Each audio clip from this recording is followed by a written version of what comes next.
start with some kind of preliminary information before we look at the notes that we're going to talk about.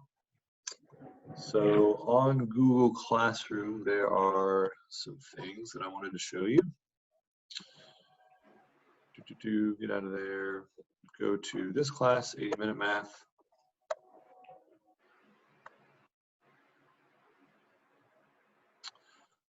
Hi, RJ.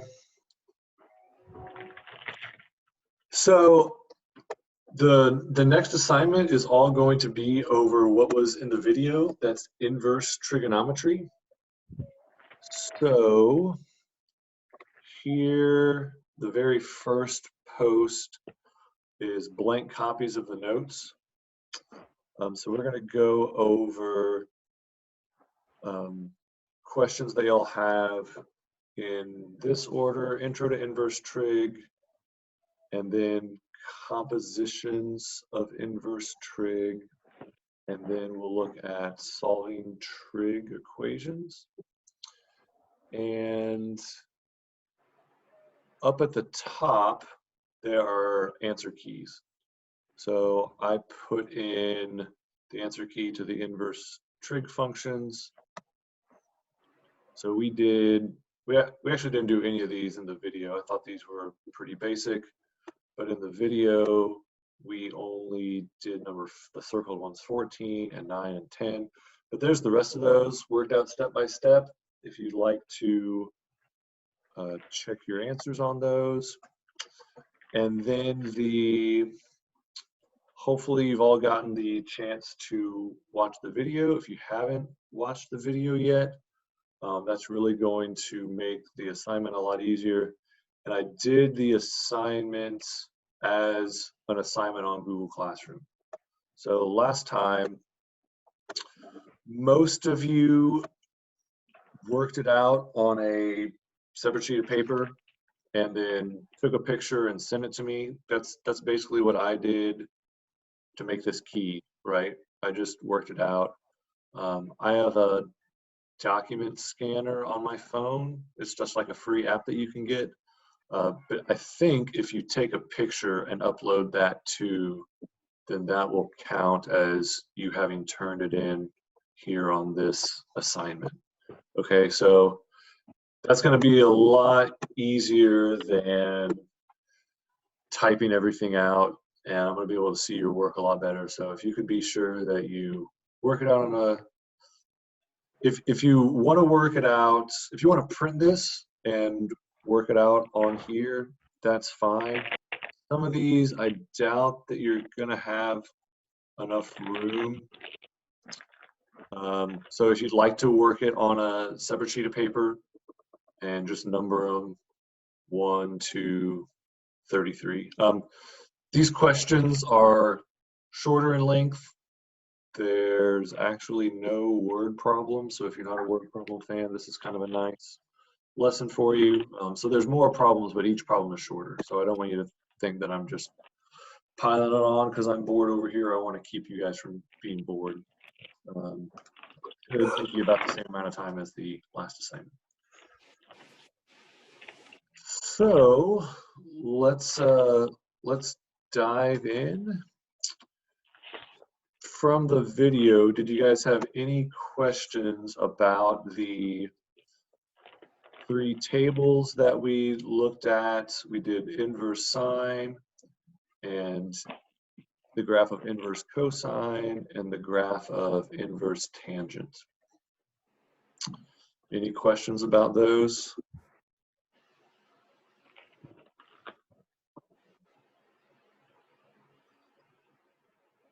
Basically, all you're doing is, if the original function is you've got some angles as your inputs and your outputs are the value of the trigonometric ratio, you're working it backwards. Your input is, okay, the answer to tangent is what? Your output is which angle on the unit circle has that tangent value. That's all you're doing. As long as you pay attention to the domain and range, everything's pretty simple there. And then I posted the rest of the simple inverse sine, inverse, cosine, inverse, tangent problems. There isn't anything on your on your assignment where you have to use something that specifically requires a calculator. You should be able to do it all with a knowledge of the unit circle.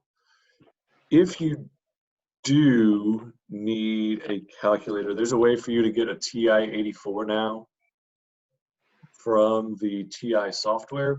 So if you'd like that, send me a message. I'll be happy to send that over to you. All right, any questions? So the inverse trig, that's just, okay, where do I know that the value of sine is the square root of 3/2? That happens at pi/3. That also happens at 2pi/3 in quadrant 2, but the reason we choose this one is because the domain, or I'm sorry, the range for the inverse sine function is from -pi/2 to pi/2. So anytime you're doing inverse sine or inverse tangent, your answer has to be in between -pi/2 and pi/2. The range for the inverse cosine function is different. That's from 0 to pi. That's why you're allowed to have this answer in quadrant 2 here, 2pi/3. All right, so that one was the more simple one. Any questions about the two-step problems, the compositions of trigonometric functions?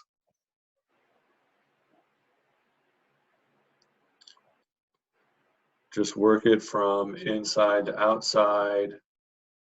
You should be good to go. If you understand the unit circle, shouldn't have any issues there. Okay, so before we go on to the notes that were left incomplete in the video, we're going to finish those off. Any questions over so far? I'm looking in the chat.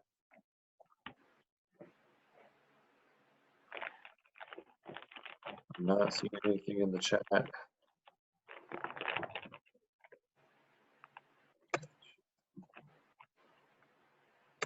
Okay, so where the hardest part in the assignment is going to be the part where you're having to solve trigonometric equations. So let's look at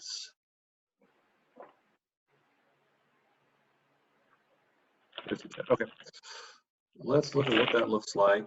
You should be able to see the document camera now. Everybody can see the notes, right? Mm-hmm. Okay, good. So when you solve a trigonometric equation, it's like you're doing an inverse cosine problem, but you're not just trying to find the places in the range of the inverse cosine function that give you a cosine value of square root of 2/2. You're trying to find all the angle measures that will give you a cosine value of square root of 2/2. So that happens at pi/4. That happens at 7pi/4. In the video, we said we need to travel 2 pi to go 1 period. Therefore, we need to add 2 pi times k to our basic solution at pi/4 in quadrant 1 and our other basic solution at 7pi/4 in quadrant 4. So that's the basic idea. It's like any other equation that you solve. You have an answer. You need to find what you can plug in to get that answer, except your inverse operation isn't multiplication is the inverse of division. It's the inverse cosine is the inverse of the cosine function. So if you have a trigonometric equation where you don't just have sine, cosine, or tangent of x equals a number, you might have a little bit of algebra that you have to do. These algebra equations are easy. So let's work through the practice B. And so I'm going to be asking y'all to guide us through this a little bit more. Okay, some of the easy stuff, we need to get the sine of x by itself. So you can add 1 on both sides. 2 times the sine of x equals 1. All right, so now we need to divide both sides by 2.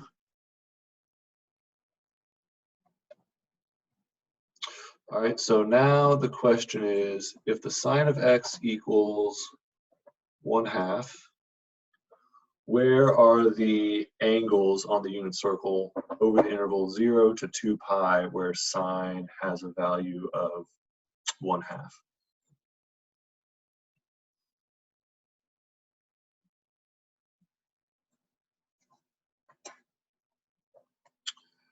I'm unmuting y'all to encourage audience participation. Oh, I see something in the chat. Yes. Pi over 6. Pi over 6 is one answer. Yes. That's in quadrant 1. But sine is also positive in the video. I kept saying all students take calculus. Everything's positive in quadrant 1. Sine is positive in quadrant 2. So what's the angle in quadrant 2 that gives us a reference angle of pi over 6?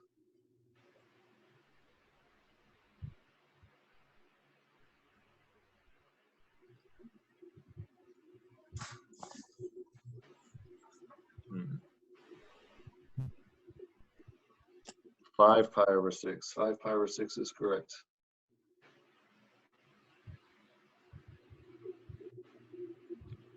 All right. Nothing too crazy, right? So we're going to do the same thing with number 2. The goal is to get x by itself. So in order to do that, first we need to get the tangent of x by itself. Subtract 1 on both sides. Now we've got the square root of 3. I'm going to move this up a little bit. The square root of 3 times the tangent of x equals -1. You want to divide both sides by the square root of 3.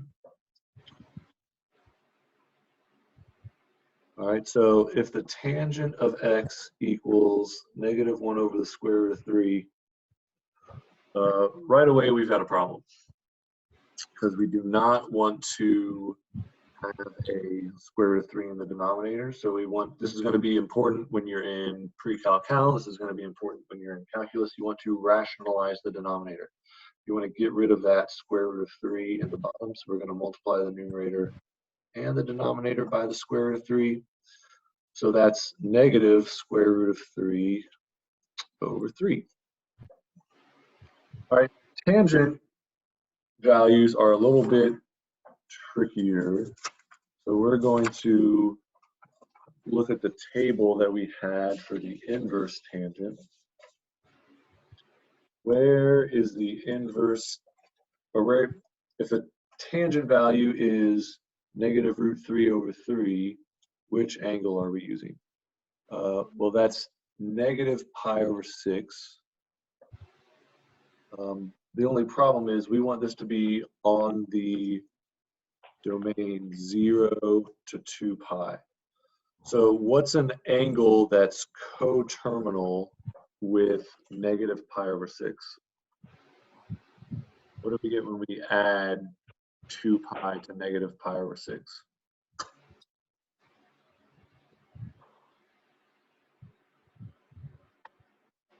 (11 pi over 6). That's right. -pi over 6 plus 12 pi over 6. That's 11 pi over 6.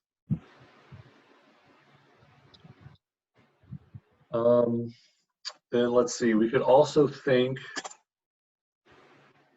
where tangent is negative. Everything is positive in quadrant 1, so we don't want to go there. All students I'm take. confused. What's that, Omar? Oh, my bad. Oh, no, sorry. I have a question. Yes. Yes, Elijah. Hello. All right, yeah. So we're just changing it to Like anywhere between 0 and 2 pi? Anywhere between 0 and 2 pi where the tangent of that angle is negative square root 3 over 3. I can't do it yet. Okay. So all students take calculus. Tangent is positive in quadrant 1, all. Tangent is positive in quadrant 3 because sine and cosine are both negative. So tangent is negative in quadrant 4, where cosine is positive, in quadrant 2, where sine is positive. So what's the angle in quadrant 2 with a reference angle of pi over 6? We already got that was 5 pi over 6 up here in number 1. So those are our two solutions.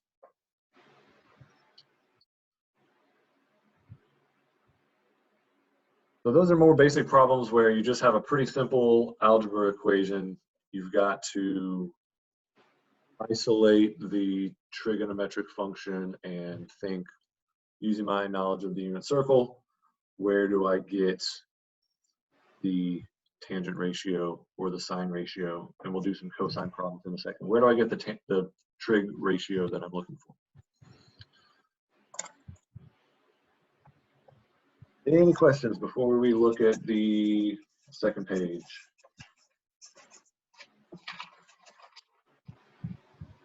All right, so we've got 4 problems to work through here. The one that we left undone in the video was example 5. So you want to take, for problems like this where it looks like a polynomial, you want to think about what your corresponding algebra equation would be, okay? You're basically doing a substitution. Over here, we're letting the sine of x equals x, and we're factoring this trinomial. That's an easier factoring problem to do than we would have over here, okay? So once we have this trinomial factored to 3x plus 2 times x minus 1, the zero product property says that we can have either 3x plus 2 equals 0 or x minus 1 equals 0.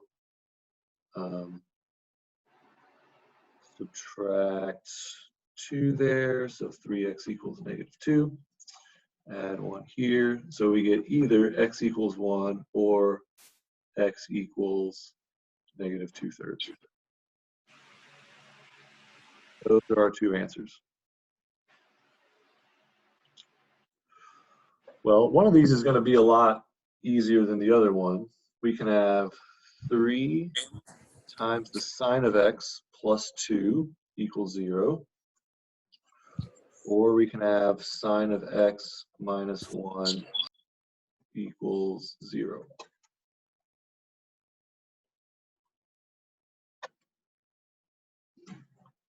Hi, Carrie. We're working through the solving trigonometric equations problems, and we're on the back page. We're doing example 5 right now.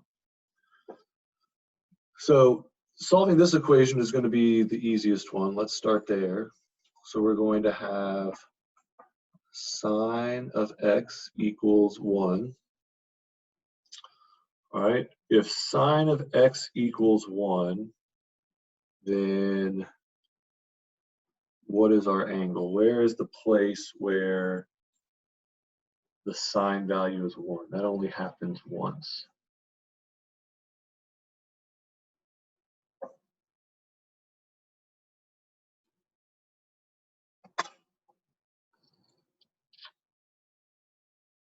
I'm looking in the chat.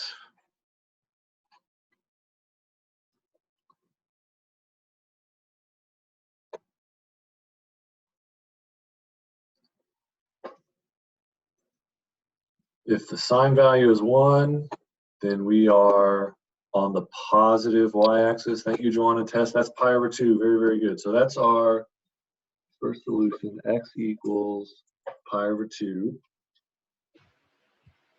All right, but now over here, we're going to get a different equation. We're going to have 3 times the sine of x equals -2. And if we divide both sides by 3, then we're going to get the sine of x equals -2/3. Okay.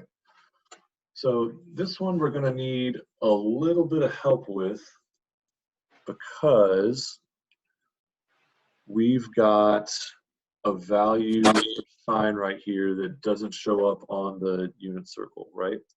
That could, like if it was 1/2, if it was the square root of 2/2, if it was the square root of 3/2, we could just like whip it out like that.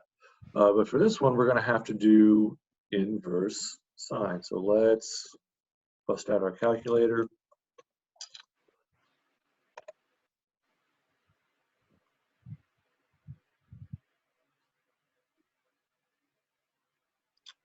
I'm opening up my calculator. Sorry, it's taking a second here. So let's think though, while we're thinking through this, this is going to happen. The sine value is going to happen in 2 different quadrants. Sine is positive in quadrant 1 and quadrant 2. Sine is negative in quadrant 3 and quadrant 4. So all we're going to have to do is find the 2 angles in quadrant 3 and quadrant 4 where the sine value is -2 or 3. So let's try that out. I want you to be able to see my calculator.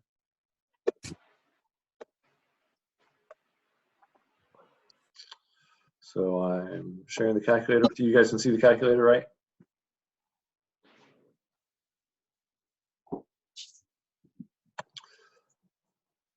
In the chat. You guys are awfully shy today.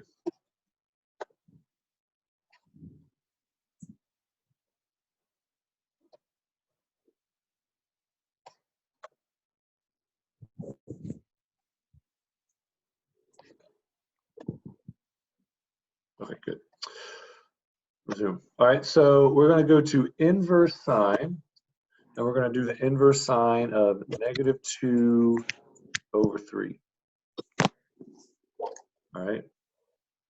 I don't want to have that as an expression in terms of inverse sine. I want to know what that is as a decimal. So I'm going to hit Control Enter, and I'm going to get -0.729. So to 3 decimal places, that's going to be -0.730.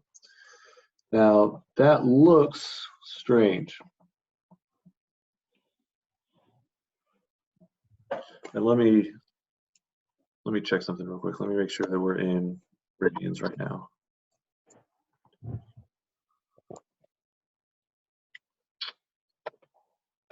We are in radians. Okay, good. So why is it giving us that funky decimal? Well, it's not a stop on the unit circle, so it's not going to be exactly in terms of pi.